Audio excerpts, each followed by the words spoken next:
Or perhaps you would ask yourself that question.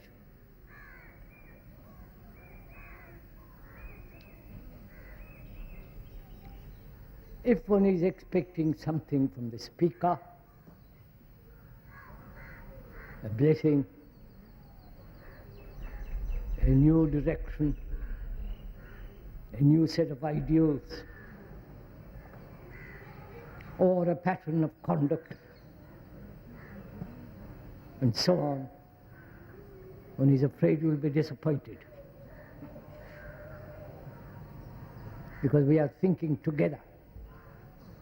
It's our life. It's the human life. The humanity that you represent.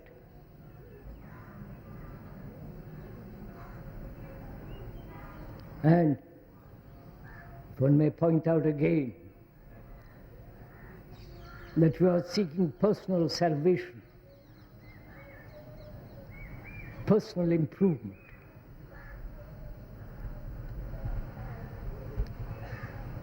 To get better jobs, more money,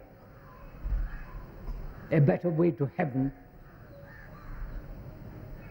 I'm afraid again you'll be disappointed.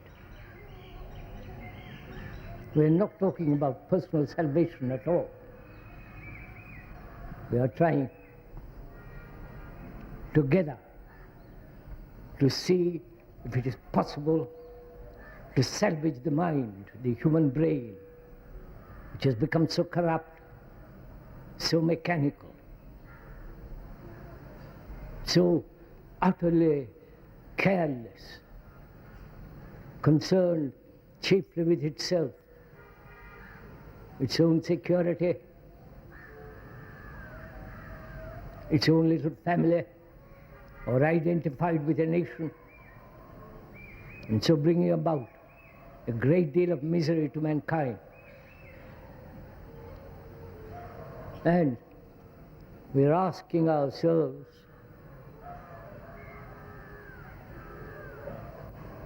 why the human brain has so deteriorated, depending on others, becoming immoral, corrupt, trying to find out a way of living from others. If one is unfortunately labeled as a guru, a way of life. As we pointed out the other day and last two talks, this is a serious gathering.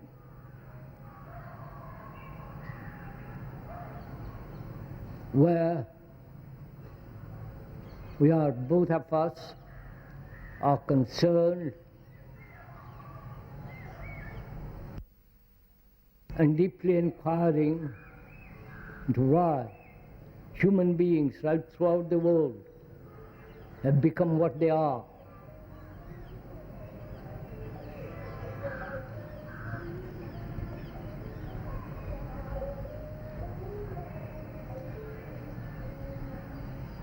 There it is.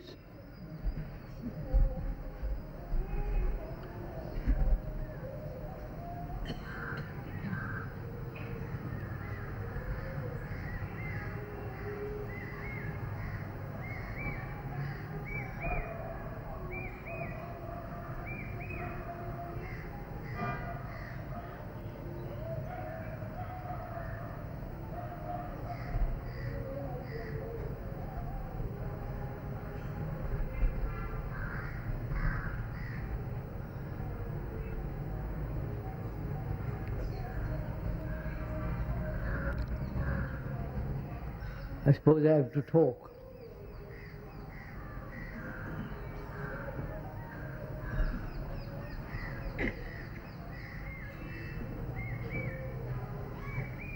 One observes in this country, in this part of the world, there is a great deal of corruption. Not merely the bribing under the table, But the corruption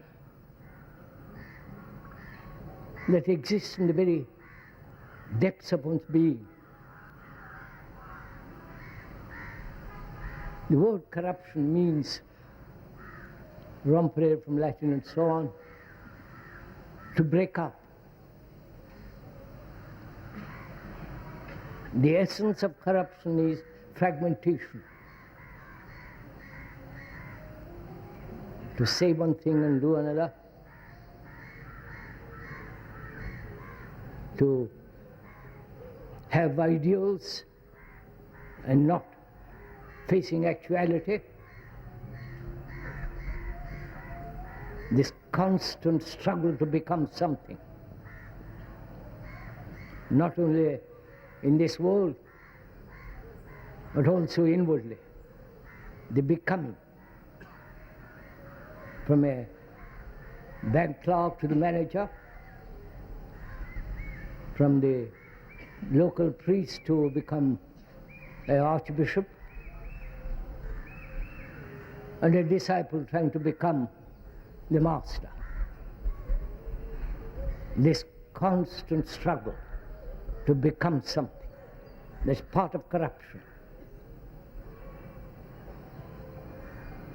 And as we pointed out also last week, we are losing all integrity.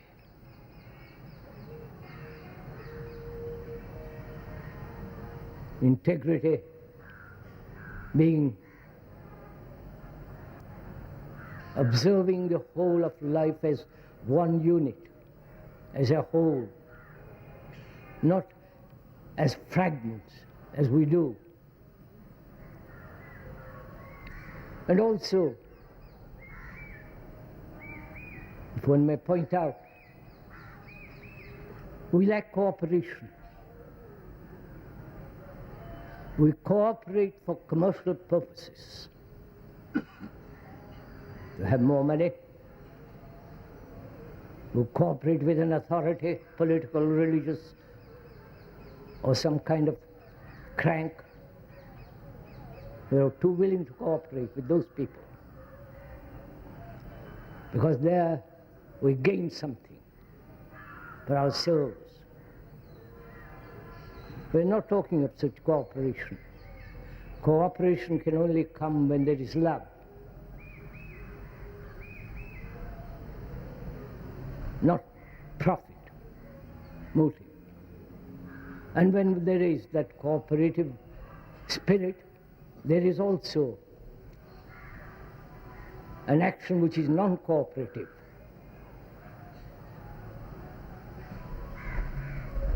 Right? Because when we turn and not being cooperative, we become rather antagonistic, violent.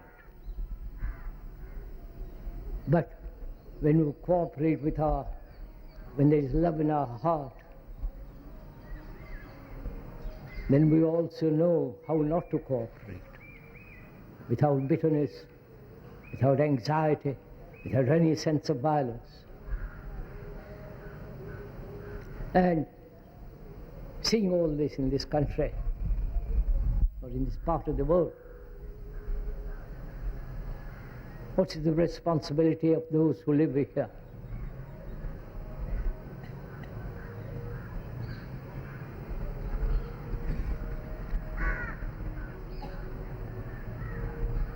This is a very serious question. This is not a political rhetoric. Seriously one asks, living here,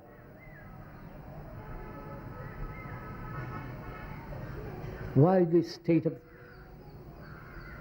disaster, confusion, utter neglect, carelessness, brutality exists? Though you talk about go to various temples, do all kinds of imaginary, illusory worship,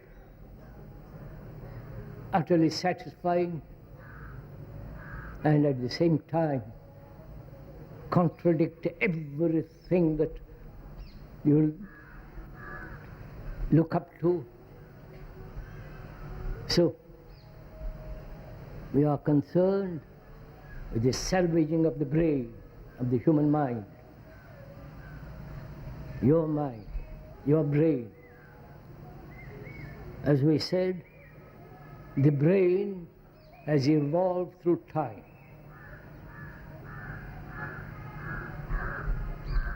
It has evolved through millions of years. And we have arrived at this present condition. This brain is not the individual brain. There is no individual brain. There is the brain of humanity. This, I think, if one may point out, one has to understand seriously. Thought has identified itself with the psyche, the psychological world, and established a sense of individuality. We'll go into that presently. But first one must be very clear in understanding that the human brain, our brain, your brain, is the result of many, many million years. It is evolved through time with great many experiences, accumulating knowledge,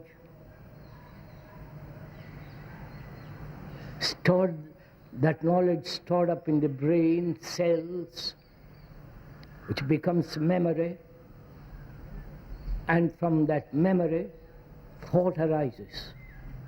This is the common factor of all human beings. At whatever strata of society they may be. This is the common factor of every human being, that accumulate knowledge through experience. That experience has knowledge stored up in the brain, which becomes the memory. From that, thought and action. This is what we are doing every day. From that action you learn more. So there is this constant accumulation of knowledge, action, knowledge. This chain in which we are caught. The human brain is caught and active. Nobody can deny this fact. This is the only fact on which is actual. And this memory, this knowledge acquired through experience, being common to the whole of mankind, and that mankind is you. So your brain is not your individual brain. There is no such thing as individual. This is really important to understand, because all our activity, all our thinking, both psychologically as a reaction, we are trained, programmed, if I may use that word, the computer word, programmed, conditioned for many, many millions of years. This is the habit in which you are caught. And if you inquire very deeply, seriously, with skepticism, with doubt, not accepting a thing from anybody, even the neurologists, the brain specialists, or from your religious books and so on. If you examine with great critical skepticism, because that's the essence of religion. The investigation, skeptical investigation into the whole structure of human being, not merely physical, but the psychological world, which is far more important than the mere physical examination. Then you will find that human beings have lived this way for millennia, accepting individuality, and from that all the problems arising, conflict with each other, conflict with the community, conflict with society, conflict as war, and so on, so on, so on. Now, is this a fact or a theory invented by the speaker and trying to prove that theory?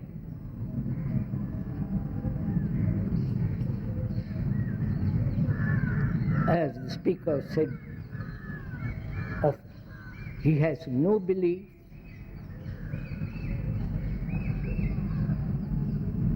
no ideals, no direction, and he's certainly not doing propaganda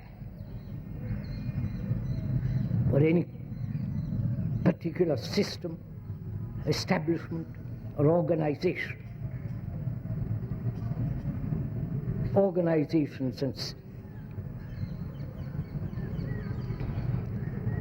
institutions are actually destroying mankind, whether it's political or religious, especially religious. So to depend on institutions and organizations for the salvation of mankind seems so utterly meaningless. And mankind has depended, looks up to, respects the scientists, the political authority, the economists, the specialists, and these are not going to save mankind either.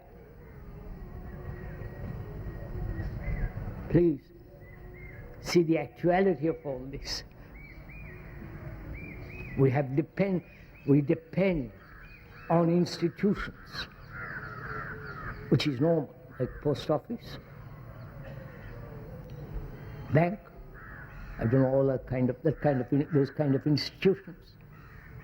But also we depend on religious institutions, the authority of a guru, of a book. And so, when you hand yourself over to an authority which gradually builds up an institution or a structure, then in that web we are caught, hoping our brain will be salvaged.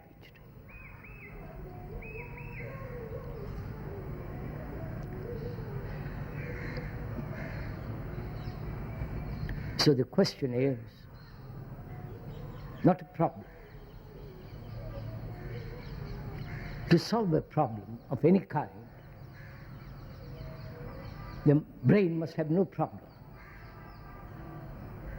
Right?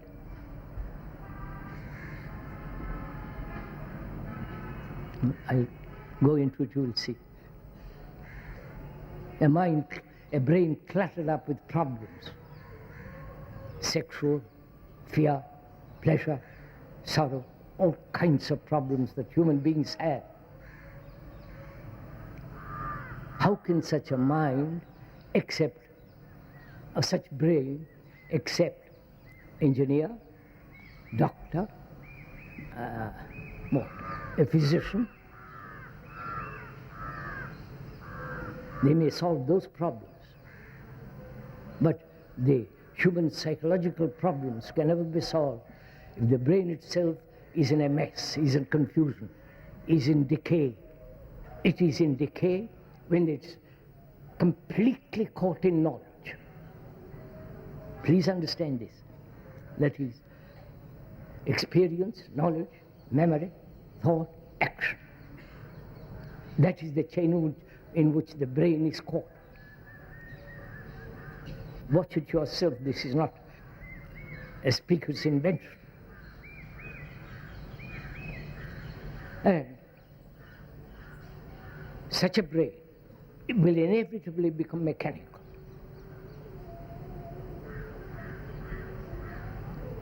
You specialize as an engineer or as a lawyer and everlastingly carry that for the next 50, 60 years till you die, which is mechanical. Though in that mechanical process there may be expansion, contraction, learning more, but it's in the same pattern. So the brain becomes mechanical. And it must become mechanical because it cannot possibly live in a constant flux. I don't know if you understand all this. Are we thinking together? At least some of us.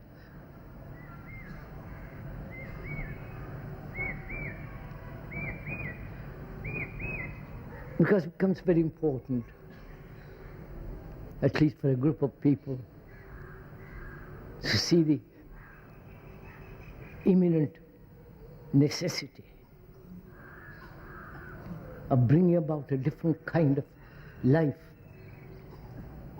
different way of acting, different behavior. But it is mechanical, as it is becoming. The brain will inevitably deteriorate. Though there are biologists, scientists saying only through knowledge there is the ascent of man. Man can only grow through knowledge. We are questioning that. We are questioning the idea that knowledge is the way of the salvaging the brain, salvaging the human being. Because knowledge, which is experience, there is no divine knowledge except in the books, which are all fraud, just printed words to which you may attribute the quality of sacredness, but just a lot of words printed to put on a page, and if you worship that, then of course then it is just nonsense. You are not a religious person because you read the Gita from morning till night. Or there are those who preach about the Gita, everlastingly reading about it. Like every book, Quran, the Bible, the Gita, and other so-called religious books may be absolute theories, and they are, because they don't actually affect our daily life. And we are concerned with the radical movement in which there is the total breaking down of this routine process of the brain. In this mechanical process of life, there is no freedom.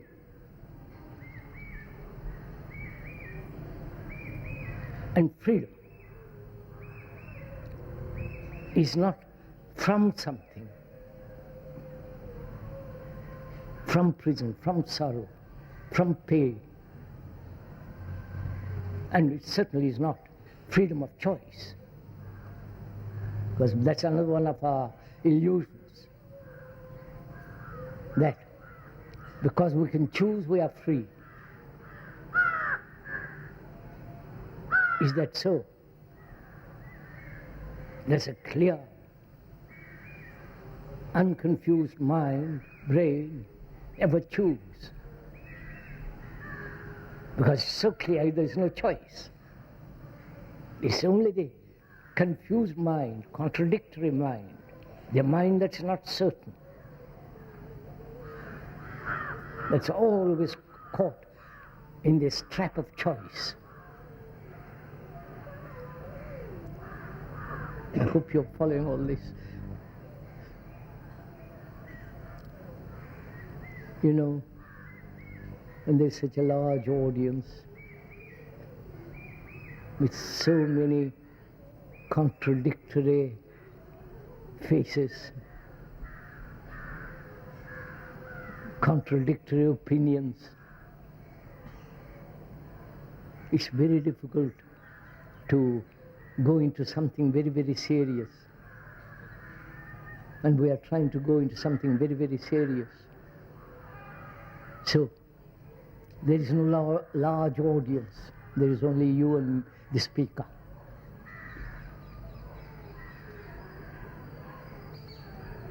And between us, we are talking over together. Talking over together in friendship, with affection, with care, but being very skeptical, doubting, questioning, inquiring, never accepting, because there is no authority. If one is seeking truth, there is no authority. When there is the question of freedom, there can be no authority, either political, religious, or any other authority.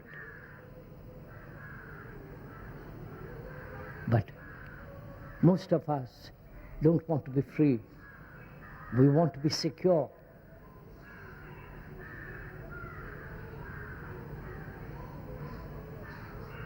And this search for security, individual, national, group, idealistic, and so on, this security which each one wants,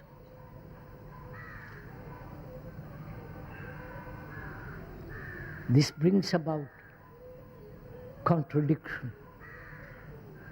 This brings about division. You want your security, I want mine.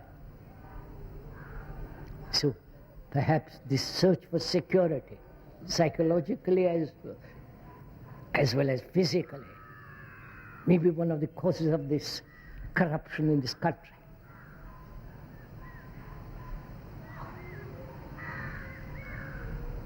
So we are together. Please bear in mind, we're together. You're not listening to a talk by the speaker. We are examining together the condition of man.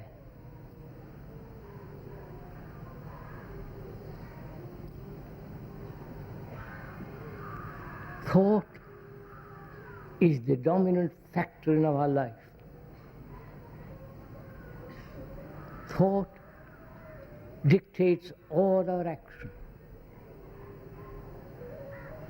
Thought has built this structure which we call society.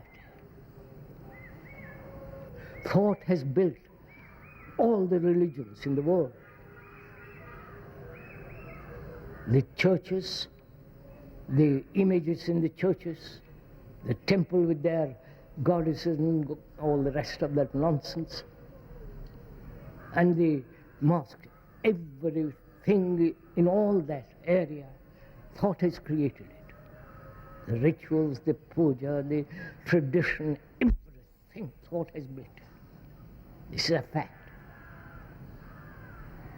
Thought, which is the outcome of the desire for security.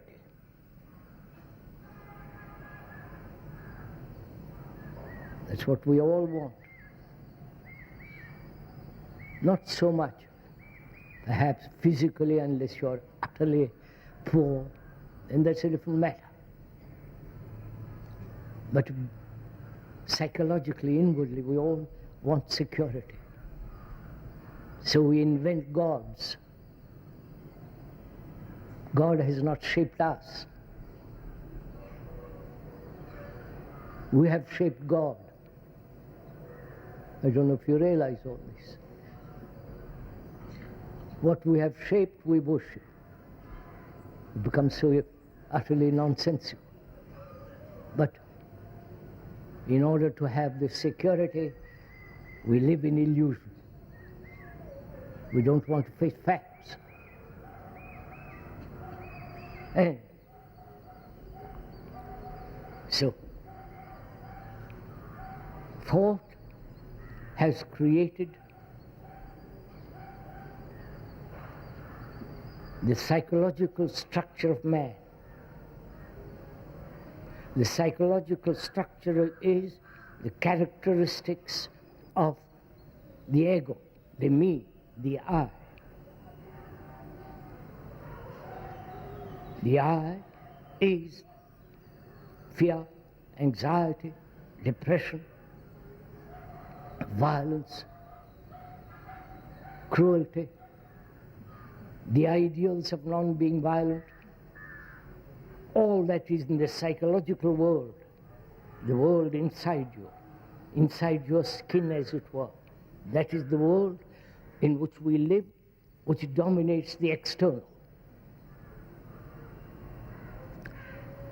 Those idealists, socialists and the communists say, change the structure of society outside,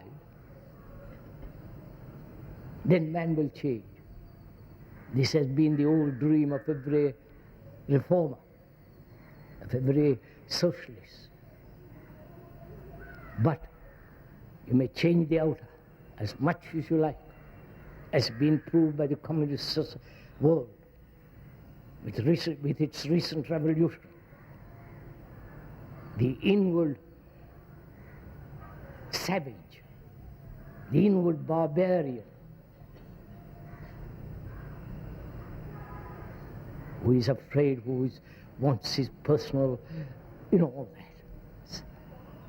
That overcomes the outward structure. You know all this.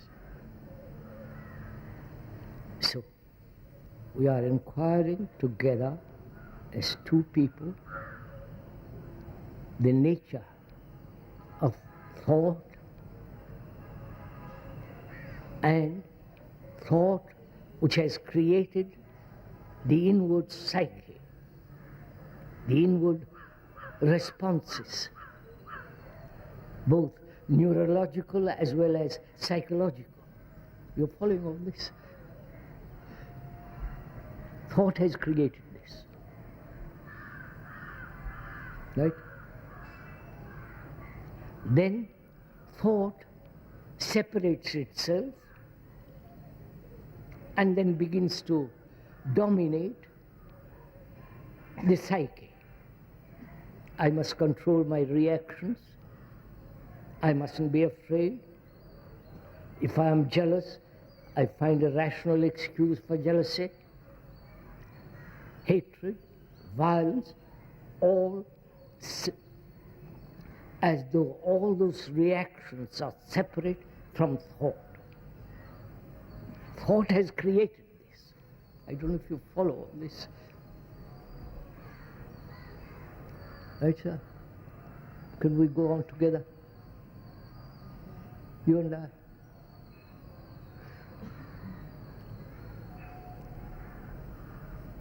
See, it's in a constant movement, right?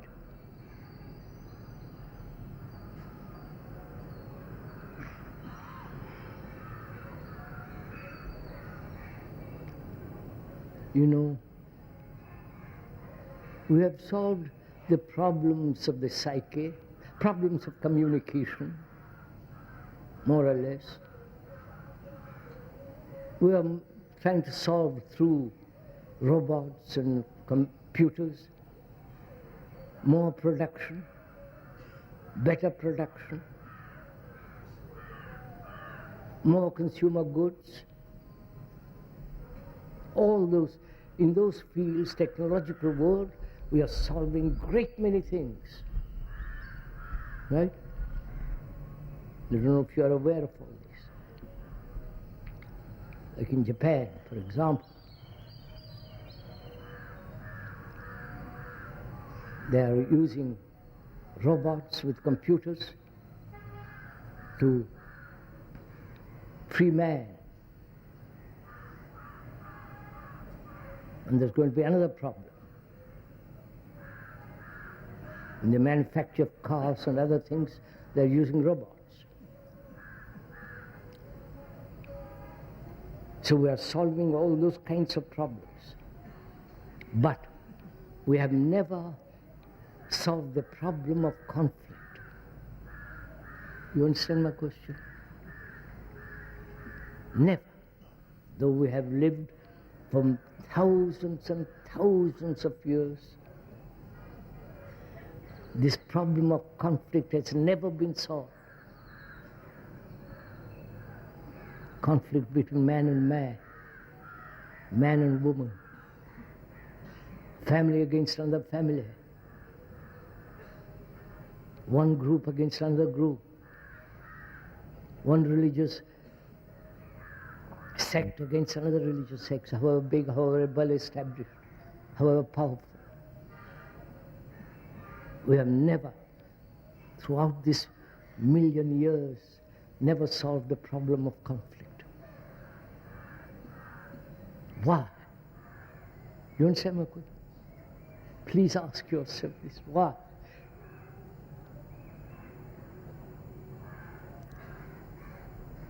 Is it possible to live a life completely without a shadow of conflict?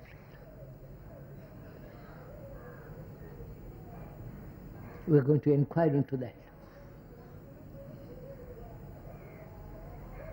First, we must be aware, conscious, know, actually, not theoretically, not as an abstraction, but fact. In our daily life, we live an astonishing way which brings conflict after conflict.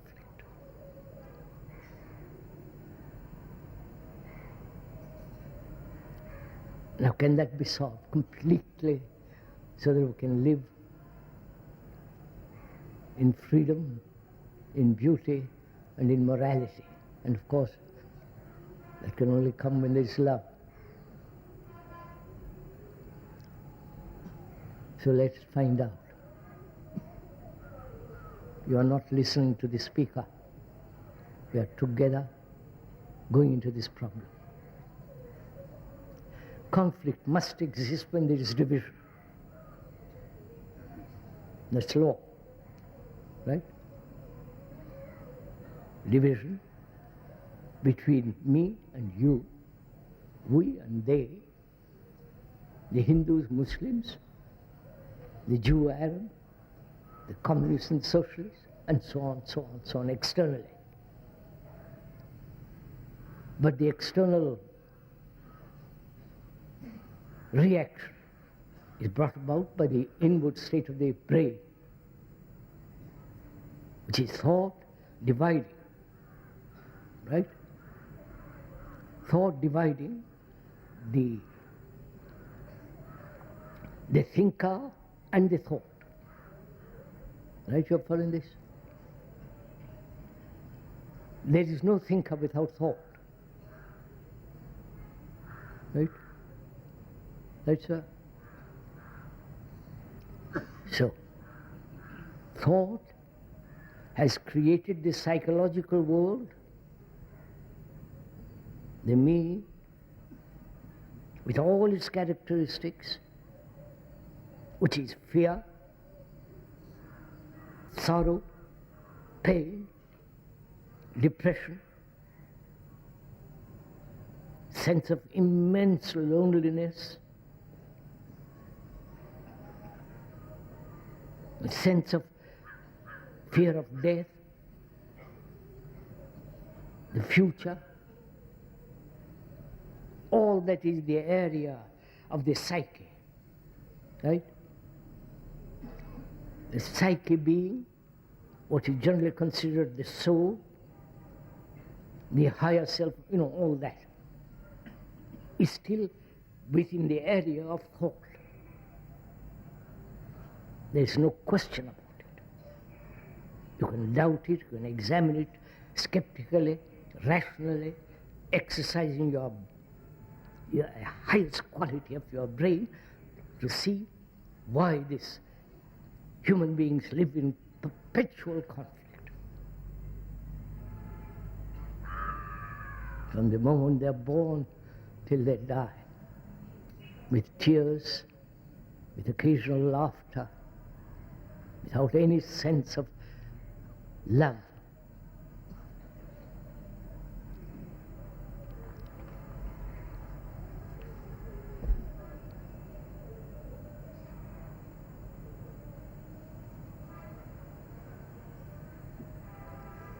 I do not know if you have realized that this constant movement in the brain, that is, outwardly acting, right? Went to the office, factory, labor, day after day, day after day, day after day for 50 years. Think of the monstrosity of it all. And that becomes a routine. And when that routine stops, you die. And that's our life. And psychologically there is this constant movement, right? Becoming, not becoming, should, must not. You follow? Fear, loneliness, all the sense of despairing loneliness. In this constant movement, thought says there must be some element which will be permanent. Right? I don't know if you're following all this. Therefore, thought establishes a center as the me that is permanent. But that me is the movement of fear, anxiety, all that. You following all this? So this constant movement of uncertainty, confusion, misery, and the desire to be secure, knowing that there is no security. There may be, if you are lucky in this world, fortunate enough, might have little money, a career, a corrupting lawyer, and so on. There you might have little security. But inwardly, which is in your relationship with another, there is no security. So there is this constant movement in uncertainty. This is what's happening. And because you are so utterly uncertain, confused, you go to gurus, to all the absurd cults that exist in the world, to all the temples that have utterly no meaning. You see what's now. See the map of all this. You understand what I say when a map? That is, when you are looking at an actual map of the world, of this country, for example, can you look at it without direction? You understand my question? You look at a map to go from this place to that place, right? And you judge how many miles and all the rest of it. So your brain is always looking with a direction. Therefore you never see the whole of the map, the whole of the world. So can we look without direction at this nature of conflict? not how to solve it. Not tell me the way so that I can live without conflict. That would be too stupid to ask such a question even. But can we look at this nature of conflict without any motive, without any direction, without wanting to be free of it? Then only you're capable of skeptical examination. You understand what I'm saying, sir? We are doing it together now.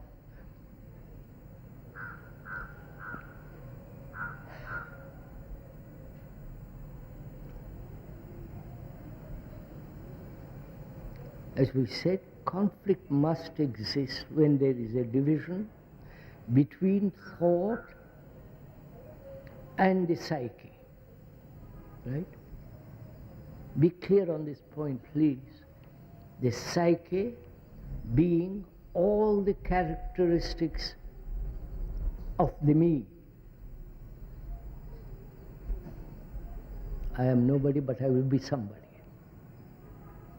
I'm anxious, lonely, unhappy, a dull, miserable life, and I want to escape from it, run away from it, and so on. All that is the psyche, which is the me, right? The me is that, created by thought. If you had no thought, this would not exist. You understand? Of course, naturally. So as this exists, and thought says, I am different from this, therefore I must control this. That's what you're doing. I wonder if you see this.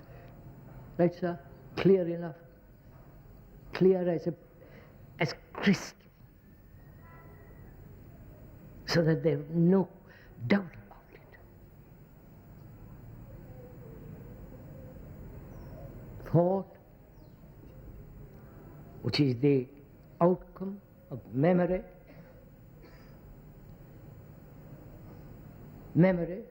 knowledge, experience.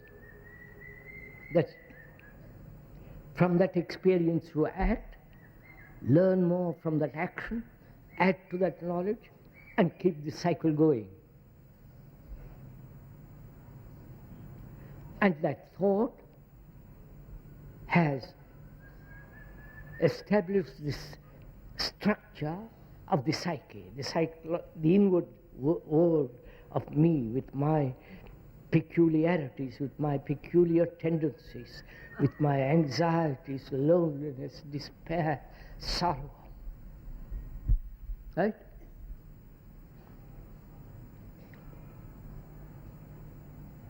Why has thought done this? I don't know if you follow this. Right, sir? You're asked this question, not me. Why has thought done this? Why has it separated itself from something which it has created? I don't know if you're following this. Don't you say, I must control? And the I is the structure of thought. That which is control is also structure of thought. I wonder if you see this. Please do see this very clearly. If we don't, let's examine it more.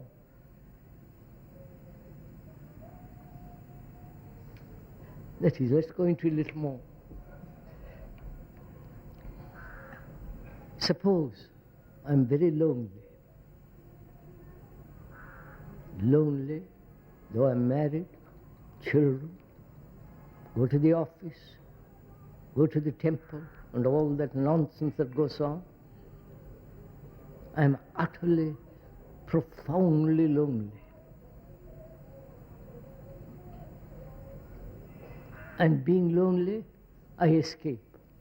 Because I don't know how to tackle that loneliness. I don't understand what loneliness is, but I'm frightened. This sense of utter existence for a day, month, in which there is no relationship with another, no sense of communication with another, thoroughly enclosed. Don't you know all these feelings wake up?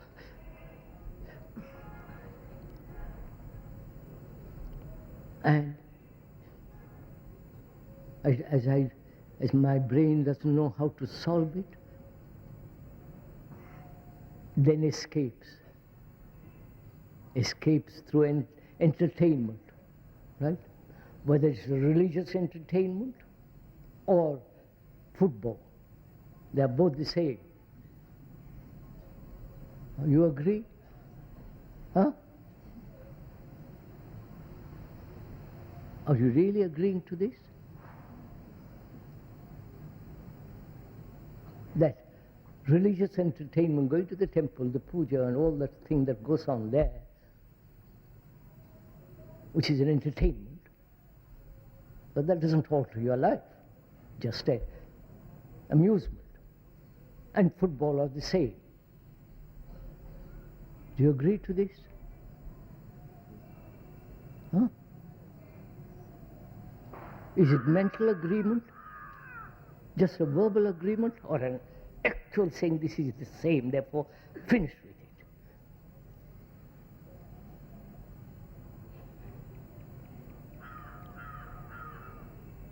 So what is loneliness?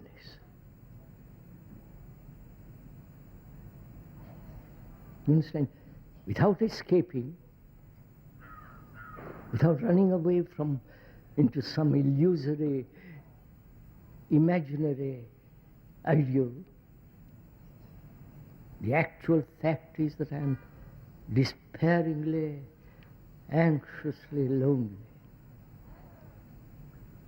I may be married, I may have sex, I may have children, but this thing is rotting.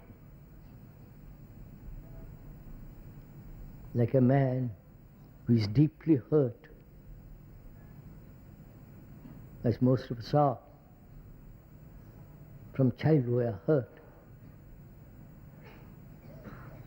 And he carries that hurt throughout life.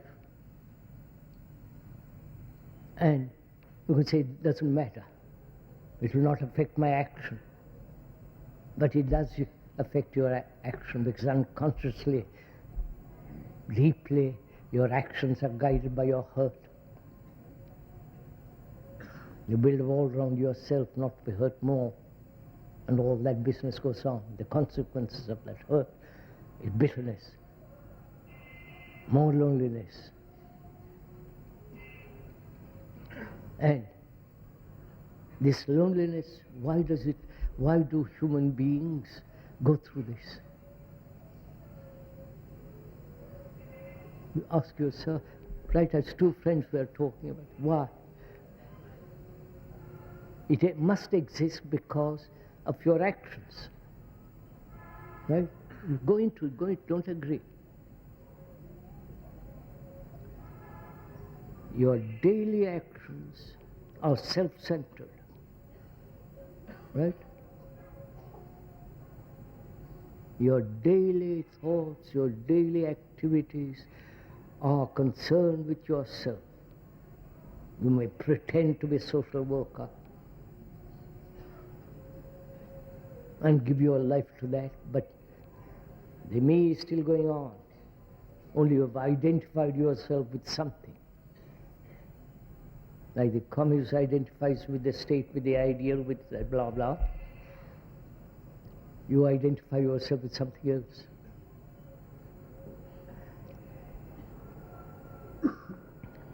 So, as long as there is self-centered activity, there must be loneliness. I don't know if you see this. If your chief concern is me, then that me must act in a very narrow circle. However, that circle may be wide or deep, but it's a narrow circle. And that action must inevitably produce this exhausting, despairing loneliness. You understand all this? Not verbally, but actually. So we are asking why human beings live with conflict. The essence of that conflict is this division between thought and that which thought has created as the me, the psyche, the characteristics of the self. My name, my form, my ambition, my desire for power, money, possession, my dishonesty, my corruption.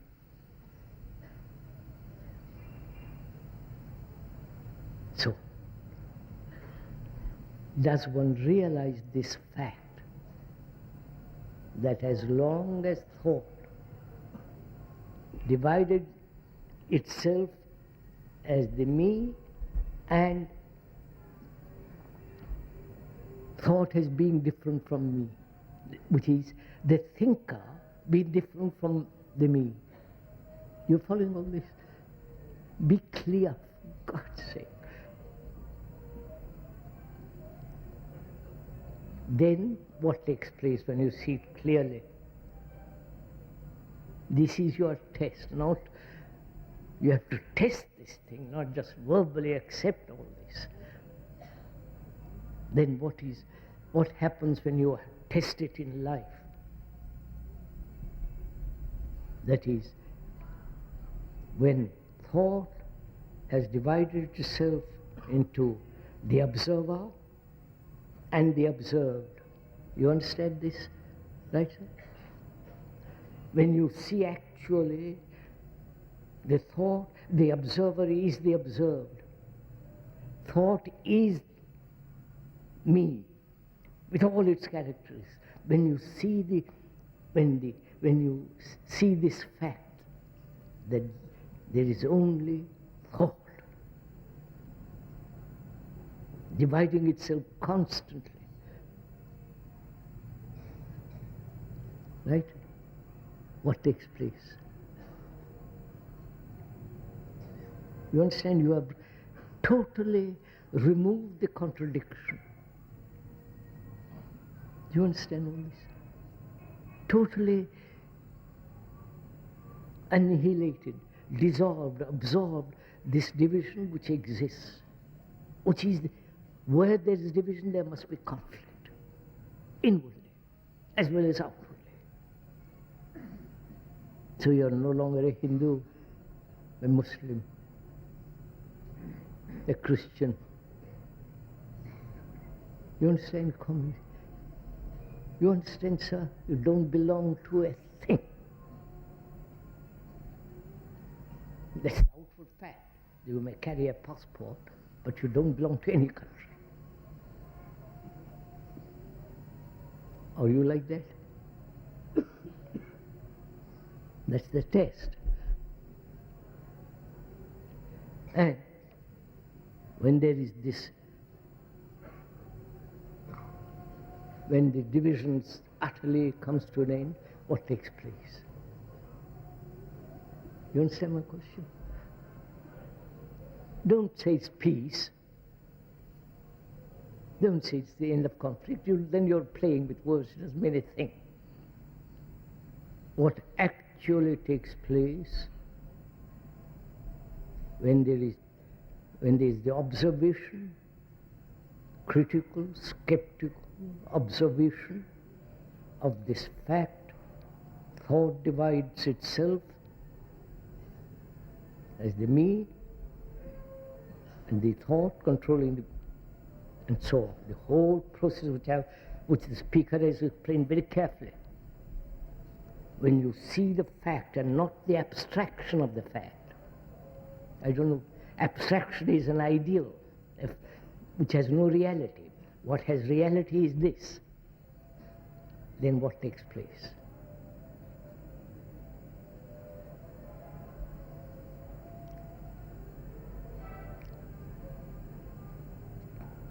You'll have to find out. what actually takes place in the brain when there is no contradiction. You understand? There is contradiction between the observer and the observed. When there is no contradiction, what takes place in the mind, in the brain? Are you waiting for me to reply? Are you waiting to find out what the speaker has to say? Or are you discovering for yourself? Which is more important? Not what the speaker explains, that is just words, but you discover it for yourself.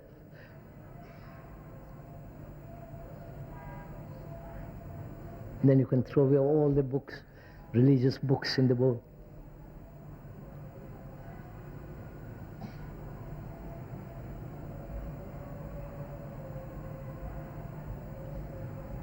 Then the brain has only one factor, and that's the only instrument you have. And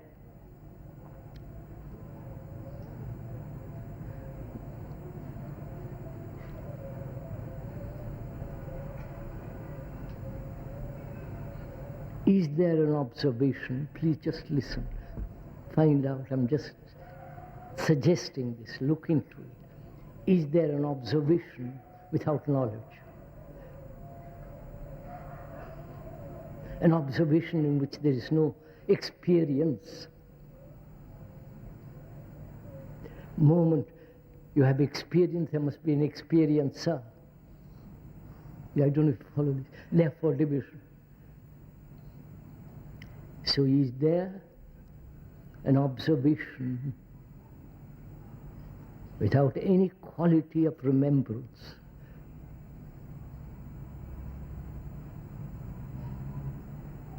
Any quality of observing with knowledge?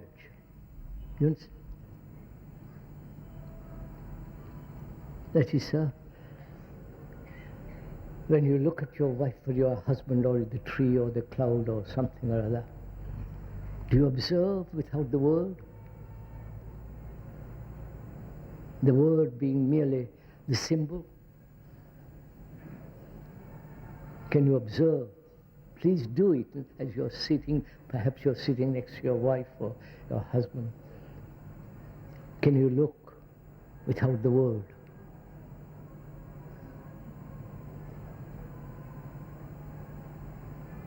Which means, can you look without the image you should have created about her or him?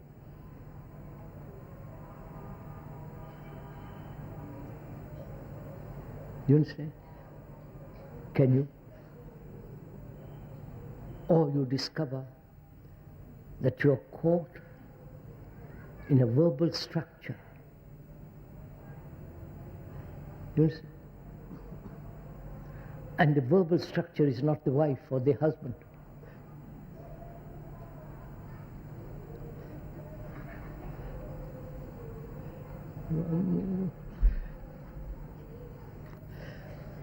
Are you all tired?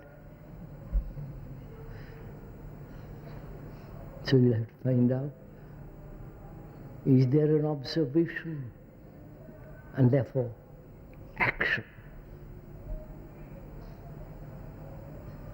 Because when you observe danger, you act instantly. Physical danger. Meeting a tiger, cobra, there is instant action. Now, you observed, examined skeptically the whole structure of existence, man's existence.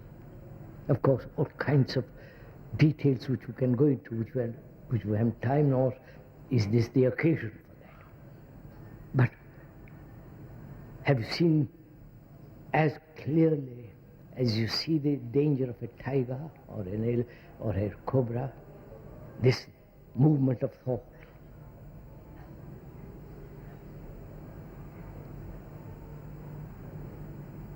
which means is there action which is not divisible, which is whole. That is the test.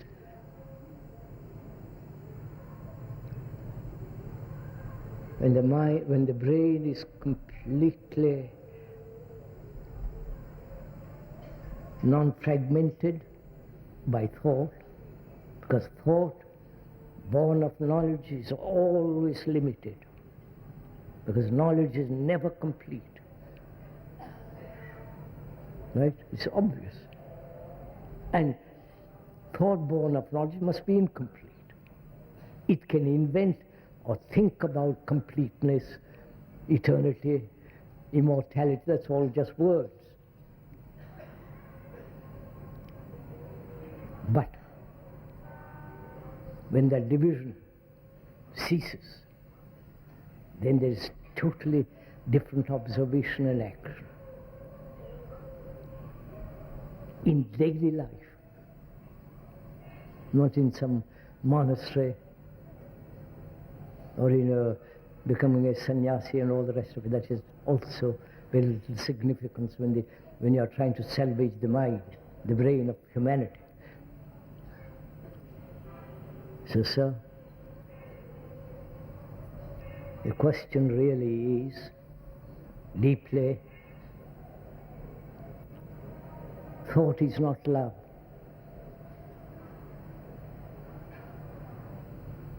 Right? No, please see. For love is not pleasure.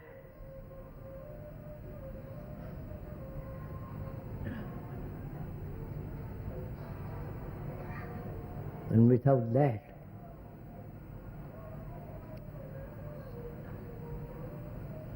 do what you will, go to all the temples in the world, discipline yourself till you are sick of discipline, do all kinds of things, you will not save the brain from its catastrophe.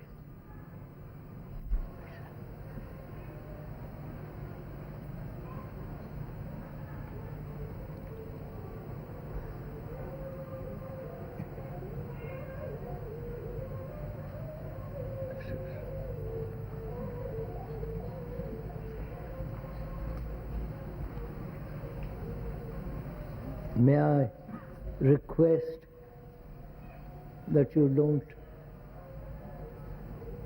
touch my feet and all that nonsense. That's not reverence. Reverence is in your conduct with another, not with your superiors politically, powerfully, with your servants, with your neighbors, with your wife. There it is, not coming and holding my hand. You understand, please, sirs.